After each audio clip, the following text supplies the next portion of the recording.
in this lecture, we are going to talk about interplanar spacing between HKL planes. So, this is a diagram that you see was what I had drawn towards the end of the last lecture. So, this diagram shows a set of parallel planes which have indices HKL. So, as I had said in the last class, when I refer to an HKL plane in a lattice or a crystal, there is a set of parallel planes which are equally spaced, and this diagram shows the spacing between the HKL planes. Now, here if I look at it, there is a vector, normal vector that is drawn, which is perpendicular to all the three planes that I have drawn, but of course, there is an infinite set of such planes, and they are equally spaced, and that spacing is what is called as the interplanar spacing, also referred to as symbolically as DHKL. So, this is the interplanar spacing for a specific set of HKL planes. So, we want to look at, or maybe let us look at one more diagram just to clarify things a bit, which is, let us take a specific set of HKL planes to understand this concept clearly.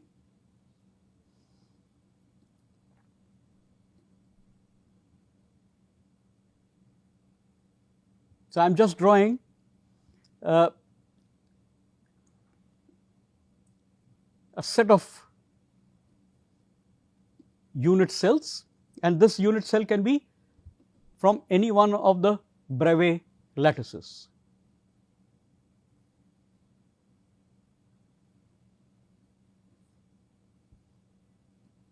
So, for instance, I have this set of planes, or this set of unit cells, and this is my x, y and the z axis. Now, in this set of x, y, this is indicated that which is the x direction, which is the y direction, and which is the z direction.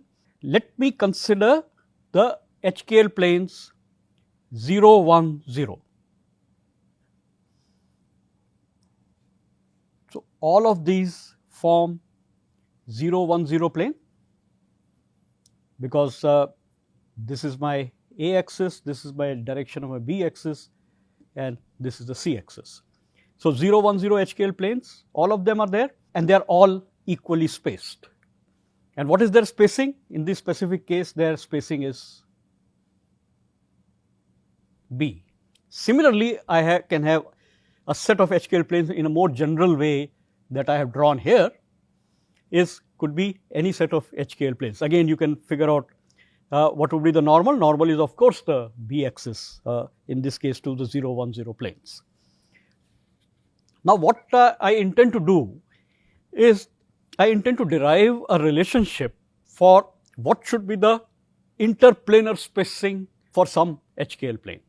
Now, generally for cubic system it is the simplest, and as we move away from the cubic system, the relationship becomes more complex, and for the most general case, which is a triclinic crystal, the spacing is the most complicated and very difficult to derive through normal geometrical tools. So, first what we are going to look at is how to derive the interplanar spacing for those lattices whose unit cells have axes which are orthogonal to each other, perpendicular to each other. So, let us consider the orthorhombic crystal.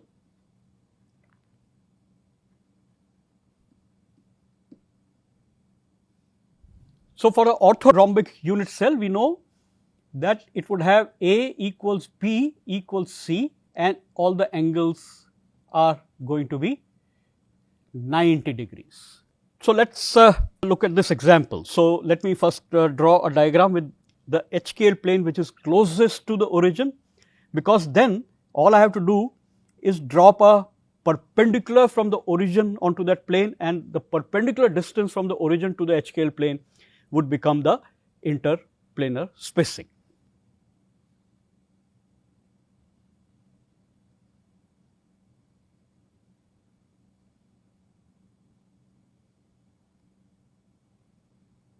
Now, this is some HKL plane whose Miller indices are HKL. Now, this HKL plane will be intersecting the x axis, y axis and z axis at along the x axis it will intersect at A by H, along the y axis it will intersect at B by K, and along the z axis it is going to intersect at C by L. And let me make a slight correction, since this is an orthorhombic system, A need not be equal to B, need not be equal to C. So, in the general case when they are unequal, we are going to derive a relationship for the interplanar spacing. So, now consider drop a perpendicular from the origin. So, let me just label this. So, origin is O, the perpendicular meets the plane at N, and let me also join a few more points. So, let me also say that these intersection points are A, B and C. So, let me draw a line from A to N. So, I have this triangle OAN, but first of all, since ON is perpendicular to the plane HKL, any line on that plane would also be perpendicular to it. So, let us write this: ON is perpendicular to plane HKL, that is the way I have drawn that, and I need to find basically the length of ON, which will give me the interplanar spacing. So, I can say ON vector is perpendicular to the plane HKL. The magnitude of this vector ON, which I will simply write it as ON. So, whenever I do not put a bar, I mean its magnitude. This is equal to the interplanar spacing of this particular HKL plane. Now, as I said, since it is perpendicular to the HKL plane, any line on the plane would also be perpendicular to the vector ON. So, which means that ON, so if I choose, let us say, the vector AB and the vectors, let us say BC. So, vector ON is perpendicular to vector AB and vector ON is also perpendicular to vector BC, and in fact, any other line I draw, for example, it will also be perpendicular to the line AC, but I just need to consider only two lines, because or two vectors in the plane, two vectors completely define the plane. So, let us look at now a few other vectors. For example, let me consider the vector OA. Now, the vector OA is along the x axis, and let me also define three unit vectors along the axes x, y and z, and these unit vectors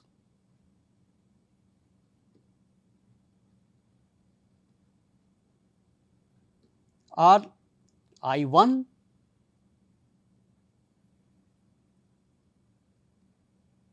along x, I2 along y, I3 unit vector along z.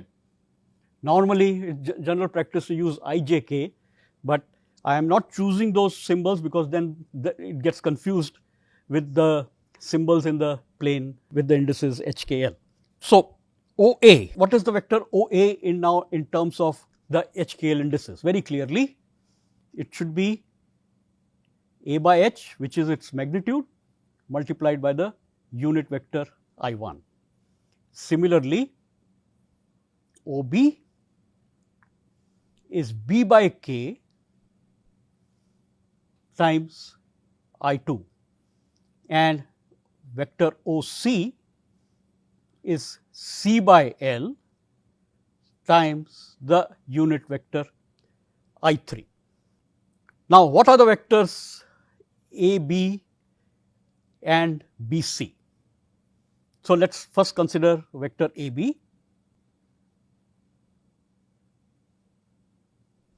So, the vector AB, if I look at it, to go from point A to point B, I can go along the vector AO and then along the vector OB, which means I can write AB as the sum of these two vectors AO plus OB. Now, I know what is the magnitude of OA, which is A upon HI1. So, what will be the magnitude for AO, or what will be the vector AO? It will just be minus OA. So, this becomes minus OA plus OB, which gives me the vector AB as minus A by H I1 plus OB vector plus B by K I2. Similarly, if I take the vector BC, now what is the vector BC? This is sum of the vectors BO plus OC. They take me to the point from B to C, which would be as before minus OB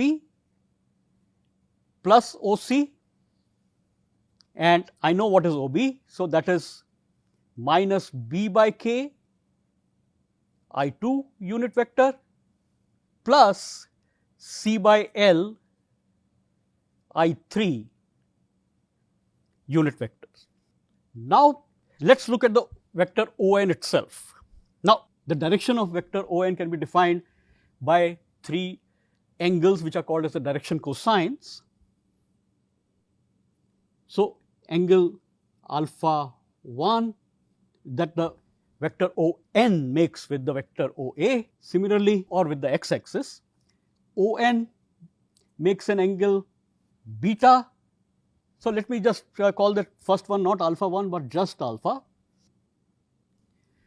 ON makes an angle with the y axis as beta, and the vector ON makes an angle with the z axis as gamma. So, basically my cos alpha, cos beta, cos gamma become the direction cosines. So, let us try to write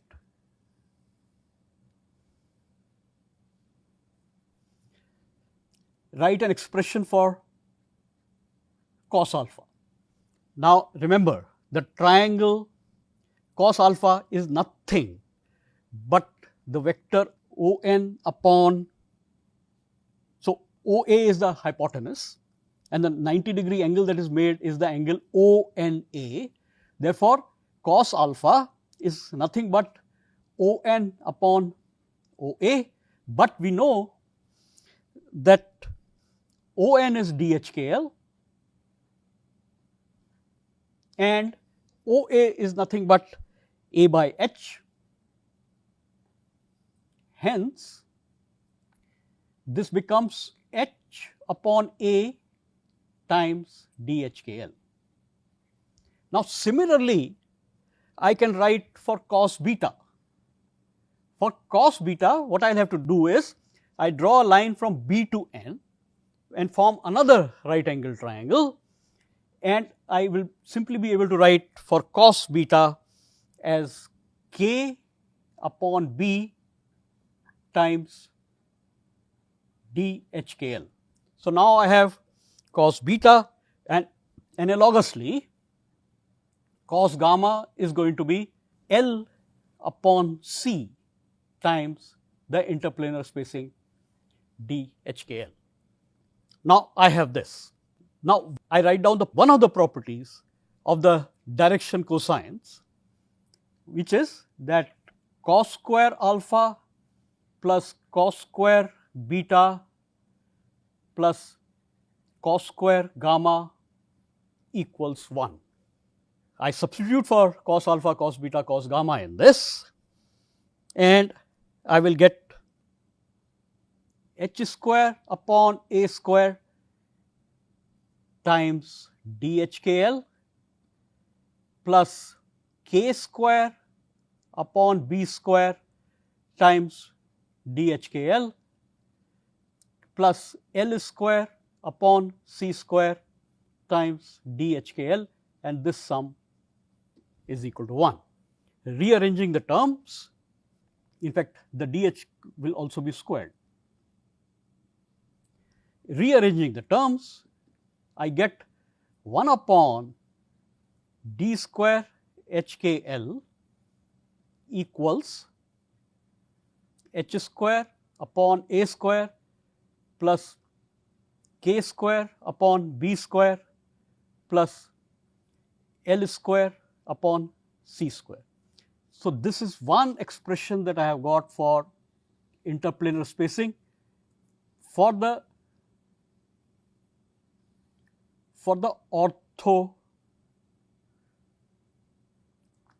orthorhombic unit cell. Now, it is easy to see that what will be the expression for tetragonal.